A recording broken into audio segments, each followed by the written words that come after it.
आनंदी या मालिकेच्या आजच्या एपिसोडमध्ये आपण पाहत असतो की युगंधर मीडियावाल्यासमोर उभा असतो.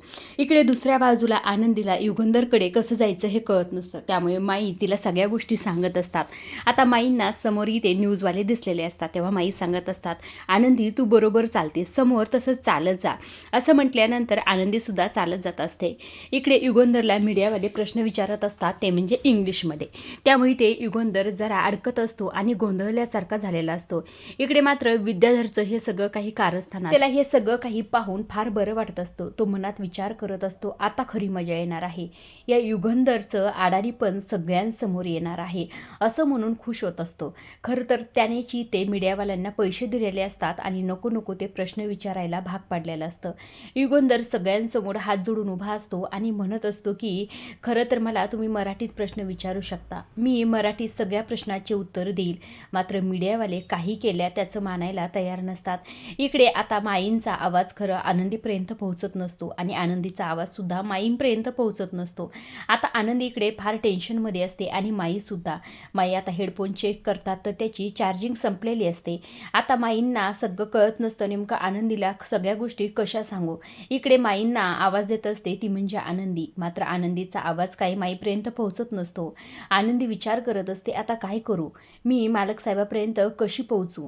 मालक साहेबांनी मला एवढ्या सगळ्या गोष्टीमध्ये मदत केली, माझी आबरू वाचवली.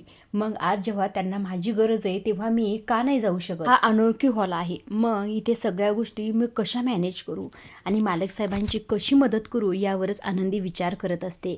इकडे मात्र युगंधरची जी काही फजिती होत असते त्याची मजा विद्याधर घेत असतो. त्याला कळत असतं की हे सगळं काही काय आहे म्हणून आणि त्याला चांगलंच माहीत असते की युगंधरला काही इंग्लिशमध्ये प्रश्नाची उत्तरं देता येणार नाहीत कारण की तो शिकलेला नसतो.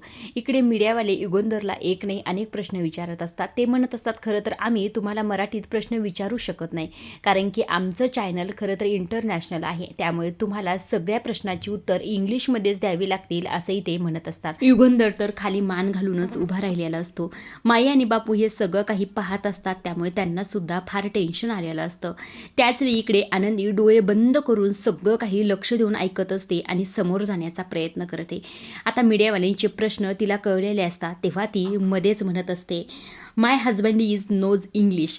असं म्हटल्याबरोबर युगंधरचं लक्ष आनंदीकडे जातं. जेव्हा आनंदी इंग्लिशमध्ये हे सगळं काही बोलत असते तेव्हा तरी ते युगंधरला फार आनंद झालेला असतो. पण मात्र इकडे विद्याधरचा जळफाट होत असतो. त्याला कळत नसतं ही आनंदी एवढी इंग्लिशमध्ये का बोलते. त्याचा सगळा प्लॅन इथे फ्लॉप झालेला असतो. आनंदी आता मीडियासमोर येते तेव्हा खरंच इकडनं युगंधर आता इथे आनंदीच्या चेहऱ्याकडे पाहतच असतो. आनंदीची इंग्लिश पाहून त्याला तर फार आनंद झालेला असतो आणि आनंदीवर त्याला गर्व वाटत असतो. आनंदी सगळ्या प्रश्नाची उत्तर देत असते. ती म्हणत असते, मी तुमच्या सगळ्या प्रश्नांची उत्तरं देत आहे, मी सगळे प्रश्न तुमचे ऐकलेले आहेत, त्यामुळे सगळ्या प्रश्नाची उत्तर मी तुम्हाला इंग्लिशमध्येच देते असंही ते आनंदीने ठणकावून सांगितलेलं असतं. कारण की आनंदीने युगंधरच्या फॅक्टरीमध्ये काम केलेलं असतं आणि तिला सगळ्या गोष्टीचं नॉलेज असतं, त्यामुळेच ती मीडियावाल्यांच्या सगळ्या प्रश्नाची उत्तर देऊ शकत असते. इकडे युगंधरला तर अभिमान वाटत असतो. हे सगळं काही माई आणि बापू टी व्हीवर पाहत असतात आणि त्यांना सुद्धा इथे फार आनंद झालेला असतो. आनंदी धाडधाड इंग्लिश बोलत असते तेव्हा मात्र इकडे विद्याधर स्वतःची पळवाट बघत असतो. तो तिथून निसटलेला असतो. त्याला कळत नसतं नेमकं काय करावं म्हणून. त्याचा सगळा प्लॅन फ्लॉप झालेला असतो. आता मीडियावाल्यांच्या सगळ्या प्रश्नाची उत्तर तर त्यांना मिळालेले असतात, त्यामुळे त्यांचं सुद्धा समाधान झालेलं असतं. त्यांची तोंड बंद पडलेली असतात. आनंदी हे सगळं काही बोलून मालक साहेबांचा हात धरते आणि मालक साहेबांना म्हणत असते, मालक साहेब चला इथून, आपलं काम झालेलं आहे असं म्हणून दोघे आता बाजूला आलेले असतात. इकडे युगंधर आनंदीचे आभार मानत असतो. तू आज जे काही केलंस ती खरंच खूप मोठी गोष्ट आहे, तू काय फाडफाड इंग्लिश बोललीस असं तिचं कौतुकसुद्धा करत असतो. तेव्हा आनंदी म्हणत असते, मालक साहेब माझ्या आभार मानण्याची तुम्हाला काही गरज नाही, आज तुम्ही माझ्या प्रत्येक पावलागणीस मला मदत केली, माझी आबरूसुद्धा वाचवली, मग मी तुमच्यासाठी एवढं केलं तर त्यात काही नाही आहे वेगळं, यालाच तर साथ म्हणतात ना मालक साहेब असंही ते आनंदी म्हटलेली असते. आता बालक साहेब आणि आनंदी दोघी एकमेकांच्या हाताला धरूनच इथे समोर बसण्यासाठी गेलेले असतात. इकडे दुसऱ्या दुसऱ्या बाजूला जो काही राघव असतो तो डिझाईनच्या निमित्ताने आरतीच्या जवळ जाण्याचा प्रयत्न करत असतो. आता आरती राघवला म्हणत असते, राघव सर तुम्ही डिझाईन पहा तोपर्यंत मी येते, असं म्हणून ती रूमच्या बाहेर निघून जाते. ती गेल्याबरोबर हा राघव कसली तरी पावडर काढतो आणि त्याच्या कॉफीमध्ये मिक्स करतो आणि तिला बेहोश करण्याचा त्याने प्रयत्न करणार असतो तो, आणि त्याचा प्रयत्न सक्सेससुद्धा होणार आहे. इकडे आरती वापस येते तेव्हा खरं तर सगळं नॉर्मल आहे असं दाखवत असतो. आता आरती परत लॅपटॉप घेते आणि त्याला परत सगळ्या डिझाईन दाखवण्याचा प्रयत्न करत असते. आता ह्या राघवचं वागणं तिला पटलेलं नसतं, त्यामुळे ती केस वगैरे बांधून परत बाहेर आलेली असते. आता ती डिझाईन दाखवत असते तेव्हा मात्र हा राघव जास्त तिच्या जवळ जातो आणि अक्षरशः तिच्या खांद्यावर वगैरे हात ठेवत असतो. आता आरतीला हे अजिबातच पटत नसतं, पण नेमकं काय करावं हेच तिला कळत नसतं. आरती तिच्या डिझाईन दाखवत असते तेव्हाच तिला म्हणत असतो की ही कॉपी पेन मी तुझ्यासाठी बनवून आणली, असं म्हणून तिच्या हातात कॉपी ठेवतो. आरतीचं मात्र पूर्ण कामाकडे लक्ष असतं. ती म्हणत असते ह्या डिझाईन पहा. तो राघव म्हणत असतो हो मी डिझाईन तर पण तू ही कॉपी पेना, असं तिला परत परत म्हणून आग्रह करत असतो. आता आरती कशी बशी ती कॉपी पितच असते. राघव मात्र तिच्याकडे फारच विचित्र नजरेने पाहत असतो. इकडे दुसऱ्या बाजूला पृथ्वी मितालीशी बोलत असतो. तो मितालीला म्हणत असतो तू बाबांचा अवॉर्ड फंक्शनचा कार्यक्रम पाहितलास का? तेव्हा मिताली म्हणत असते नाही ना, इथे रेंजेस नाही, तू पाहितलंस का? त्यावर पृथ्वी म्हणत असतो नाही ना, इथे पण रेंजेस नाही, त्यामुळे मला सुद्धा पाहता नाही आला, पण तू काळजी करू नको, माईंना मी सांगितलंय सगळं काही रेकॉर्ड करून ठेव, आपण घरी गेल्यानंतर पाहूया, असं यांच्या दोघांचं बोलणं सुरू असतं. मिताली म्हणत असते आज जर आई असती तर आईला किती अभिमान वाटला असता. त्यावर पृथ्वी म्हणत असतो हो ना, तेच तर, बाबांना सुद्धा अवॉर्ड घेताना ते एकटं वाटत असेल, पण तू काळजी करू नको, आपण आहोत ना बाबासोबत, असं त्यांचं बोलणं सुरू असतं.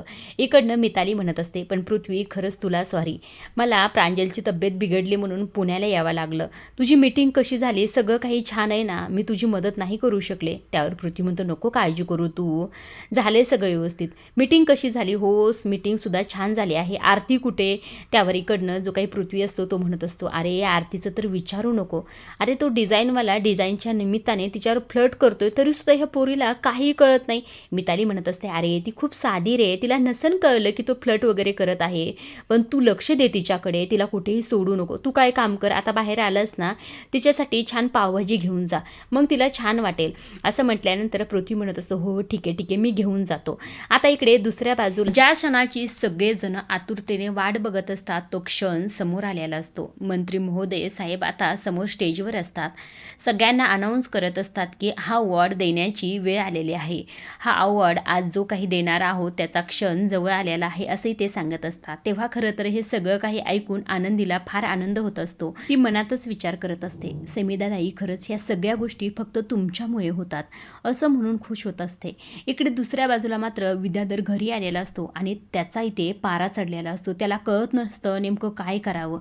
आता धनश्री त्याच्या जवळ येते आणि त्याला म्हणत असते काय झालं आहो सांगा ना, तुम्हाला मी तुमच्यासाठी तुमच्या आवडती कॉफी बनवून घेऊन येऊ का? तेव्हा इकडनं जो काही विद्याधर असतो तो तिच्यावरच भडकत असतो. तिला म्हणत असतो तुला सांगितलंय का मी तुझ्या पुढे हात जोडतो, तुला मध्ये बोलायची काही गरज नाही. इकडनं धनश्री काळजीपुट्टी म्हणत असते मला कळतंय तुम्हाला हे सगळं काही आनंदीमुळे होतंय, ती आनंदी खोटी असून सुद्धा तिचं सत्य सगळ्यांना खरं वाटतंय, तुम्ही काळजी करू नका, एक दिवस असा येईल की आनंदीचं सगळं सत्य घरच्यांसमोर येईल. असं म्हटल्यानंतर हा विद्याधर तिच्यावरच भडकत असतो. धनश्री म्हणत असते तुम्हाला चांगलं वाटावं म्हणूनच मी बोलते आणि तुम्ही माझ्यावरच ओरडताय. त्यावर विद्याधर चिडतच म्हणत असतो तुला सांगितलं का बोलायचं, तुला सल्ला द्यायची मला काहीही गरज नाही, माझं मी बघून घेईल, तुझं थोबाड बंदच ठेव, अक्षरशः असं म्हणूनच तिला धमकावत असतो. आता इकडे जो काही विद्याधर असतो कोणाला तरी फोन करतो आणि 3 फ्लाईटचे तिकीट बुक करायला सांगत असतो. जेव्हा हे धनश्री ऐकते तेव्हा ती म्हणत असते कशाला पाहिजे तुम्हाला 3 फ्लाईटचे तिकीट? त्यावर विद्याधर म्हणत असतो तुला सांगून काही उपयोग नाही, जेव्हा वेळ येईल तेव्हा तुला सगळ्या गोष्टी कळतील, आता तर खरा धमाका होणार आहे, असा धमाका होणार आहे की नुसती राख झाली पाहिजे या लिंबाकर घराण्याची. हे आनंदीचं अस्तित्व, आनंदीचं सत्य घरच्यांसमोर येण्याची वेळ आलेली आहे, असं म्हणून तो आता इथे धनश्रीला सगळ्या गोष्टी सांगत असतो. इकडे दुसऱ्या बाजूला ती कॉफी पिल्यामुळे इकडे आरतीला गरगरल्यासारखं होत असतं, तिला कळत नसतं नेमकं मला काय होतंय, म्हणून ती आता पाणी पिण्यासाठी उठलेली असते. आता या राघवच्या ही गोष्ट लक्षात आलेली असते. राघव तिला साईडला बसवतो आणि म्हणत असतो काय झालं आरती, डोकं गरगरल्यासारखं होतंय का, असं म्हणून तिच्या जवळ जाण्याचा प्रयत्न करत असतो. आरती त्याच्यापासून लांब पळते. राघव सर तुम्ही इथून गेलात तरी चालेल, मला काही होत नाही, माझं मी बघून घेईल, तुम्ही जा इथून.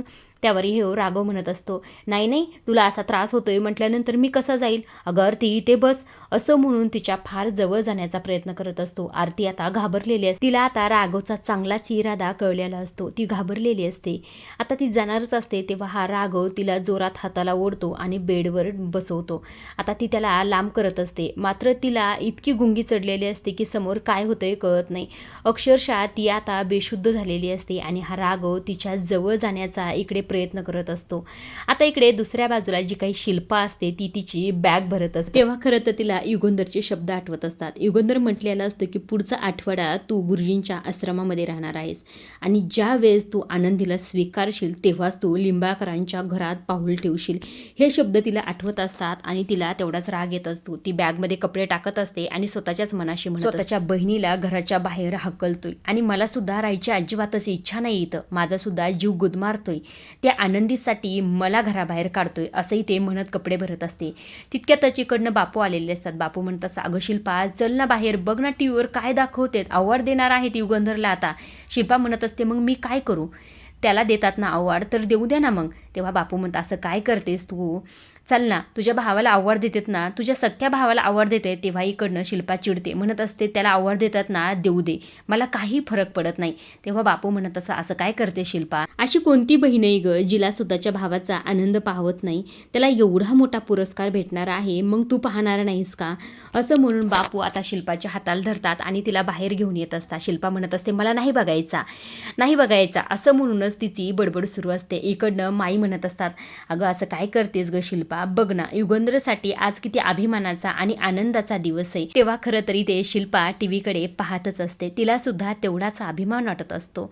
इकडे दुसऱ्या बाजूला तो क्षण आलेला असतो. युगंधरचं नाव घेतलेलं असतं अवॉर्डसाठी. तेव्हा खरं तर सगळ्यांनीच युगंधरसाठी कडाडून टाळ्या वाजवलेल्या असतात. आनंदीला सुद्धा फार आनंद झालेला असतो.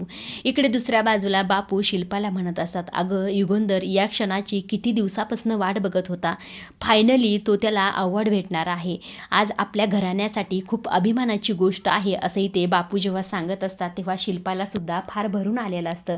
तिला सुद्धा तेवढाच अभिमान वाटत असतो स्वतःच्या भावावर. इकडे दुसऱ्या बाजूला युगंधर खरं तर स्टेजवर गेलेला असतो आणि सगळ्यांना नमस्कार करत असतो. जेव्हा हे सगळं काही आनंदी ऐकत तेव्हा ती स्वतःच्याच मनाशी म्हणत असते, या हेडफोनची जर बॅटरी डाऊन झाली नसती तर माईंनी मला मालक साहेब कसे दिसतात हे सगळं काही सांगितलं असतं, असंही ते आनंदी म्हणत असते. इकडे दुसऱ्या बाजूला आरतीच्या जवळ तो राघव जाणारच तितक्यातच खरं तरी ते पृथ्वी आलेला असतो आणि अक्षरशः त्याला बाजूला करून दे दनादन मार दिलेला असतो. पृथ्वीचा पारा चढलेला असतो. त्या राघवची तर इतकी धुलाई केलेली असते की विचारू नका. तितक्यातच त्या हॉटेलचा स्टाफ आलेला असतो आणि त्या राघवला घेऊन गेलेला असतो. पृथ्वीने ऐनवेळी येऊन खरं तर आरतीची अब्रू वाचवलेली असते. आरतीसाठी खूप मोठी गोष्ट केलेली असते. इकडे दुसऱ्या बाजूला सुद्धा युगंधरचा सत्कार सुरू असतो. युगंधरला शॉल वगैरे सगळ्या गोष्टी देत असतात. तेव्हा सगळेजण त्यांच्यासाठी टाळ्या वाजवत असतात. आनंदीला तर हे सगळं काही ऐकून पाहून फार आनंद होत असतो. सगळ्याच गोष्टी तिच्या मनासारख्या आणि छान झालेल्या असतात. तेव्हा खरं तर इकडे जो काही पुरस्कार असतो ती देण्याची वेळ आलेली असते आणि त्यासाठी खास पाहुणा म्हणजे आनंदीकडनंच हा पुरस्कार द्यायचा असतो. हे जेव्हा अनाऊन्स करतात तेव्हा मात्र शिल्पाला फार राग येतो. शिल्पा म्हणत असते, आता मी हे पाहू शकणार नाही, मी इथून जात आहे. तेव्हा खरं तर माई तिला थांबवतात आणि म्हणत असतात, अगं शिल्पा अशी काय करतेस तू, परिस्थिती समजून तरी घे ना, युगंधरचा अवॉर्ड आहे ना, मग तुला पाहायचा आहे ना, डोळे भरून पाहून घे, असंही ते माई शिल्पाला समजावत असतात. इकडे दुसऱ्या बाजूला सुद्धा आनंदी विचार करत असते, मालक साहेबांना एवढा मोठा पुरस्कार एखाद्या प्रतिष्ठित व्यक्तीकडनं मिळायला हवा, माझ्यासारख्या साध्या मुलीकडनं अजिबातच नाही, असंही ते मनात विचार करत असते. आता स्टेजवर इकडे आनंदीला बोलवत असतात, मात्र आनंदीला फार टेन्शन आलेलं असतं. वरती कसं जाऊ आणि कुठनं जाऊ हेच तिला कळत. युगंधर सुद्धा तिला बोलवण्याचं काम करत असतो, मात्र आनंदी जागचं काही हालत नसते. अच्छा पुरतं एवढंच. पुढील भागात आपण पाहत असतो की इकडे पृथ्वी, मिताली आणि त्याचबरोबर प्रांजलला सगळं सत्य समजलेलं असतं. ते तिघेही घरी आलेले असतात. सगळा काही डाव फक्त विद्याधरचा असतो. ते 3 फ्लाईटचे तिकीट जे असतात ते फक्त प्रांजल, मिताली आणि पृथ्वीसाठी असतात. आता पृथ्वीला हे सत्य कळलेलं असतं, त्यामुळे पृथ्वी फार भडकलेला असतो. पृथ्वी म्हणत असतो की खरं तर या आनंदीशी तुम्ही लग्न केलं, आम्हाला गाफील ठेवून आमचा विश्वासघात केला. ह्या लिंबाळकर घराण्याची राख रांगोळी फक्त युगंधर लिंबाळकर तुमच्यामुळे झाली आणि या फशव्या आनंदीमुळे. जेव्हा पृथ्वीने असं म्हटलं तेव्हा तर आनंदीच्या पायाखालची जमीन सरकलेली असते. आनंदी इतक्या दिवस जे काही प्रयत्न करते ते सगळे काही प्रयत्न तिचे ते फेल गेलेले असतात. नेमकं आता पुढे काय होतंय आणि आनंदी ह्या सगळ्या गोष्टी कशा प्रकारे मॅनेज करते हे पाहण्यासारखंच आहे. आजच्या पुरतं एवढंच. अशा डेली मालिकेचे अपडेट, नवीन प्रोमो जर जाणून घ्यायचे असतील तर आपल्या चॅनलला जरूर सबस्क्राईब करा आणि तोपर्यंत पाहत राहा आनंद.